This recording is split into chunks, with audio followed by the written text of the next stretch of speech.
विशेष topic है आप लोगों के सामने पृष्ठ तनाव यानी सरफेस टेंशन।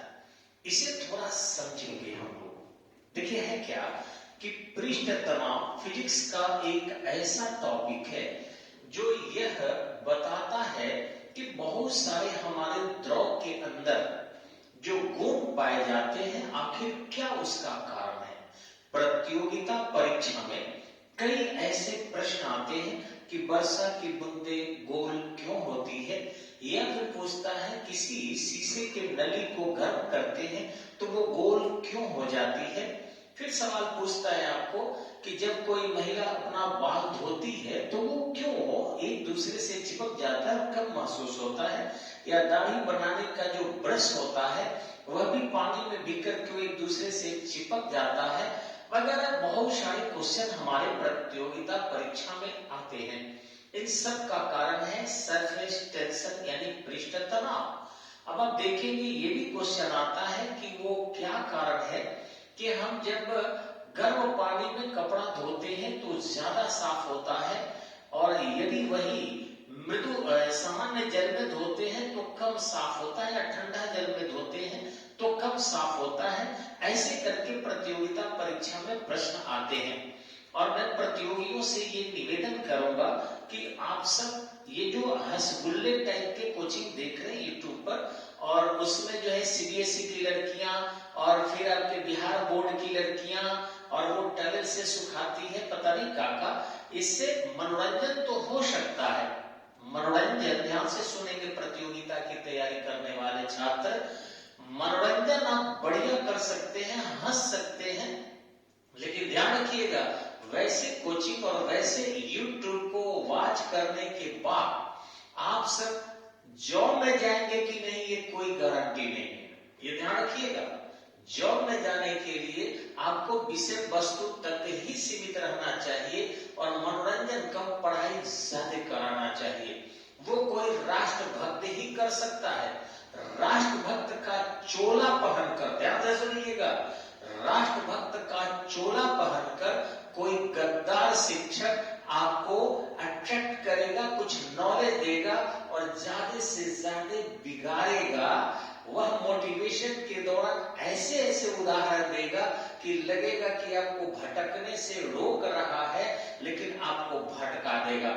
ये एक काफी बहुत बड़ा षड्यंत्र चल रहा है हमारे शिक्षा में और स्पष्टतः बिहार के शिक्षा में।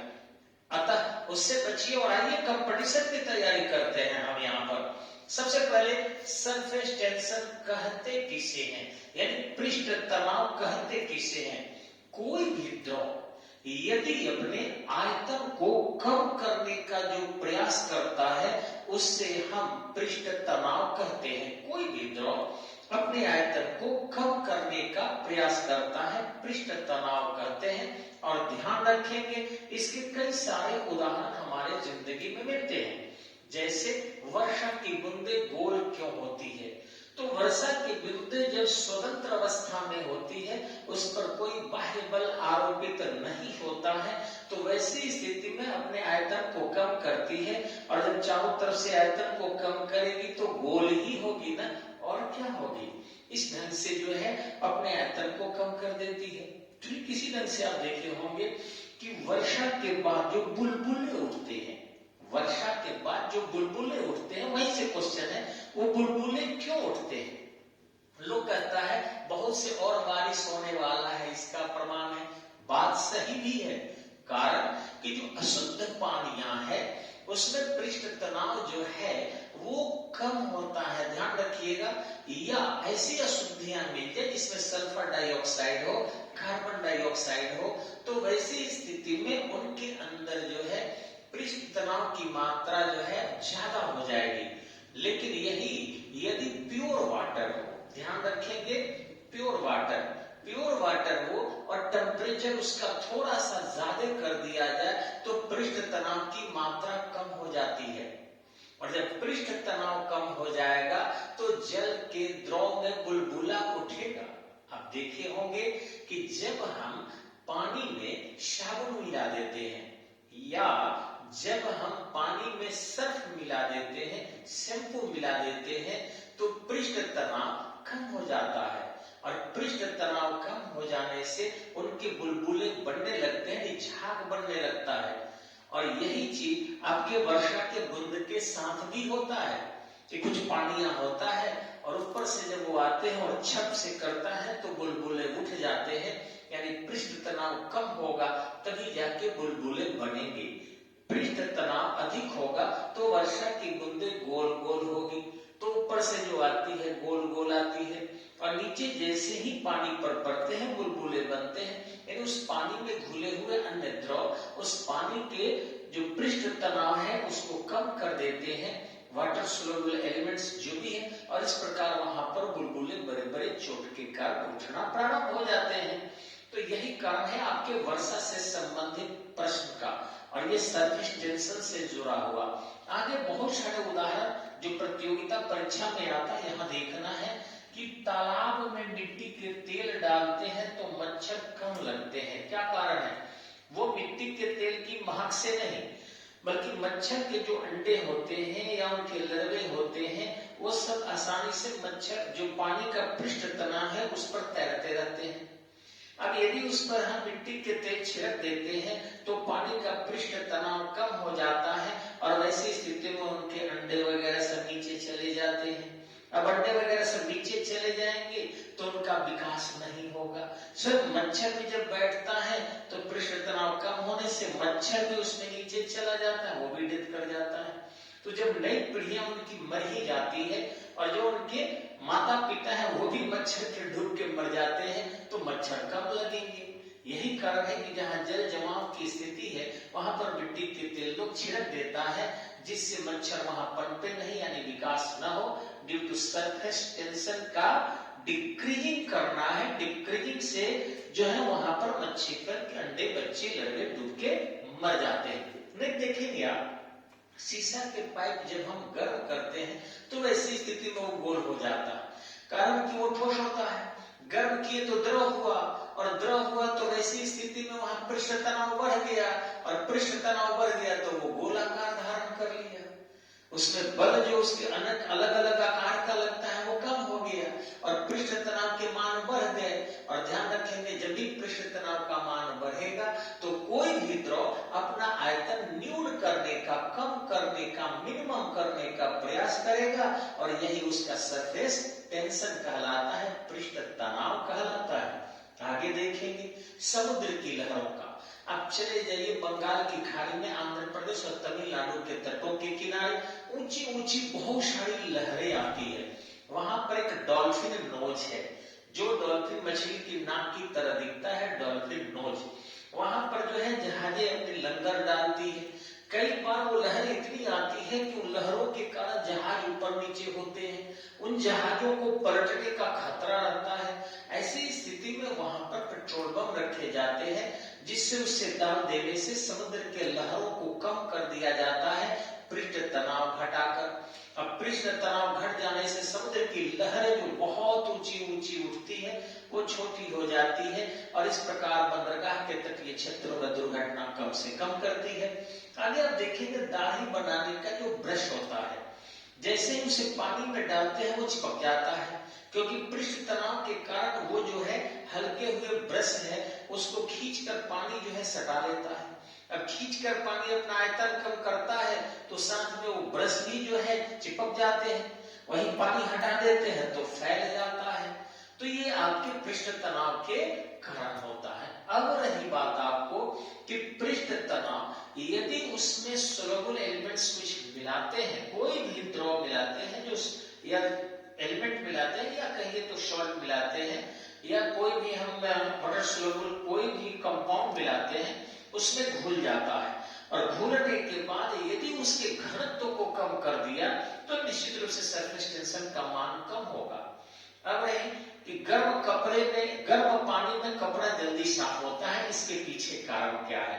तो यही कारण है कि जब पानी को हम गर्म करते हैं तो उनके आपस में जो H2O का बंधन है थोड़ी डिस्टेंस होती है, गर्म होने से थोड़ा उनका आयतन बढ़ता है, और आयतन बढ़ेगा तो पृष्ठ तनाव कम होगा, और पृष्ठ तनाव कम होगा तो जहां जहां मैल छिपा हुआ है वहां वहां पानी प्रवेश कर जाएगा, और जब पानी जाएगा तो मैल बाहर आ जाएगा, कपड़ा ज्यादा साफ होगा। तो इसी तरीके से गर्म पानी में कपड़ा धोने से कपड़ा ज्यादा साफ होता है, क्योंकि पृष्ठ तनाव कम होने से जल उन सूक्ष्म रेशों में भी प्रवेश कर जाता है और वहां से मैल को बाहर कर देता है।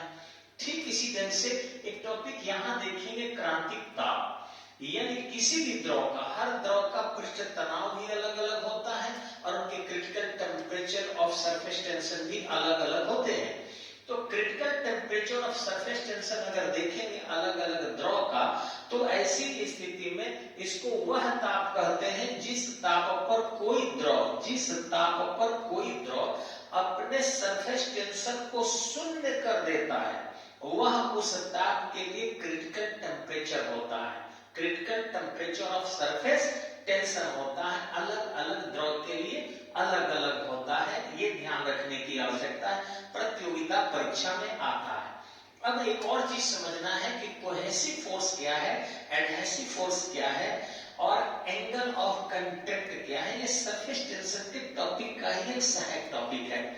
जब कोई द्रव के कण आपस में, जब किसी द्रव के कण आपस में आकर्षण के मान को लगाते हैं, यानी कि आकर्षित होते हैं, बंधे हुए रहते हैं, उसको हम लोग कोहेसिव फोर्स कहते हैं, यानी कि ससंजक बल कहते हैं। आप ध्यान रखेंगे, पारा में ससंजक बल का मान ज्यादा होता है, शहद में ससंजक बल का मान ज्यादा होता है, लेकिन वही तेल में ससंजक बल का मान कम होता है और उससे भी कम ससंजक बल का मान पानी में होता है। एडहेसिव फोर्स क्या है कि जब एक द्रव या एक कोई यौगिक या पदार्थ जब दूसरे यौगिक से मिलाया जाता है और उसमें एक दूसरे पर बल का जो आरोप प्रत्यारोप करते हैं वह आपका एडहेसिव फोर्स है, असंजक बल है। अब रही बात कि अगर असंजक बल का मान ज्यादा हो जाता है तो दूसरे पदार्थ को एक पदार्थ गीला कर पाएगी।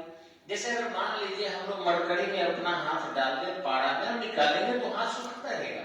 कारण क्या है कि मरकरी के ससंजक बल का मान ज्यादा होता है हमारे और मरकरी के बीच लगने वाले एडहेसिव फोर्स से, यानी असंजक बल से, और ऐसी स्थिति में वस्तु गीला नहीं होगी।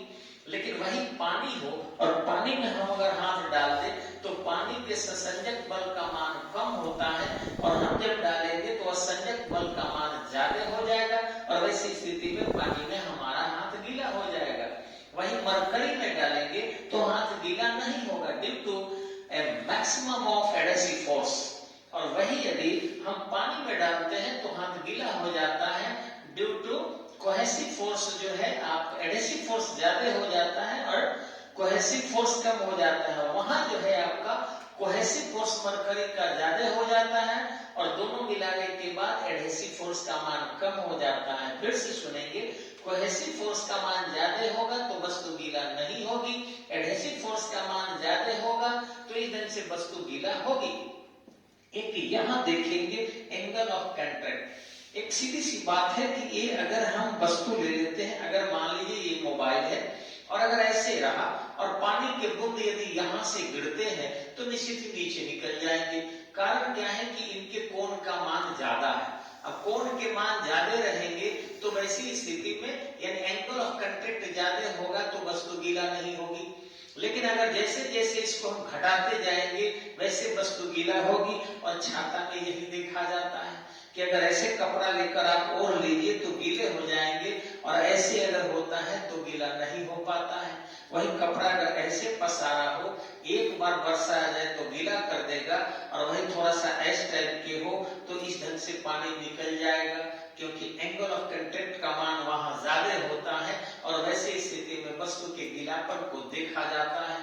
तो इस ढंग से फिर से मैं निवेदन करूंगा कि आप प्रतियोगिता की तैयारी में मनोरंजन की तलाश का तय न करें। कोई भी छात्र प्रतियोगिता होता है और प्रतियोगिता में अगर मन बहलाने, मन फुसलाने और इंटरटेनमेंट करने के कार्य अगर कोई भी कर रहा है मैं अभिभावकों से भी कह रहा हूं और छात्रों से भी कह रहा हूं, तो जिंदगी को बर्बाद कर रहे हो। एंटरटेनमेंट करने के लिए बहुत सा समय मिलेगा पूरे जिंदगी में। अभिभावकों से भी निवेदन है, विद्वानों से भी निवेदन है और छात्रों से निवेदन है कि एंटरटेनमेंट करने वाले कोचिंग संस्थानों को न तो यूट्यूब पर देखिए, बाकी आपकी मर्जी। जो कंपटीशन को निकालता हो, जो सक्सेस करा सकता हो, उसको जो है ध्यान से आप सहयोग कीजिए।